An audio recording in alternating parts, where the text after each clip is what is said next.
July 23, God will meet our needs.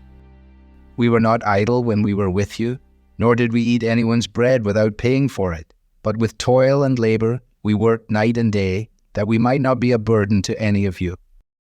2 Thessalonians chapter 3, verses 7 and 8. Depending on God does not conflict with working to earn our daily bread. Indeed, work and the ability to do it are part of God's provision. If we doubt that, we should consider the fact that Jesus himself worked. Even though he came from heaven and all things belonged to him, he labored as a carpenter for years, confirming the pattern that was laid out for humanity in Genesis. Similarly, the apostles, living by faith and wholeheartedly pursuing the growth of the church, worked diligently night and day. They refused to be lazy or to eat anyone's food without paying.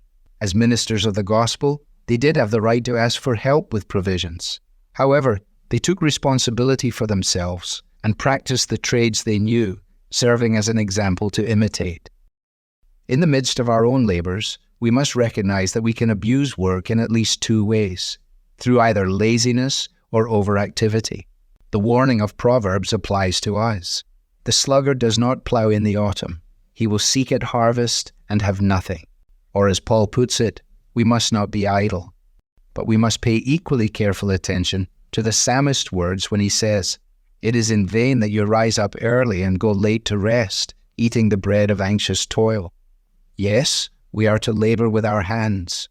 If we aren't working for God's glory, though, we are left toiling at a feverish pace, yet in vain.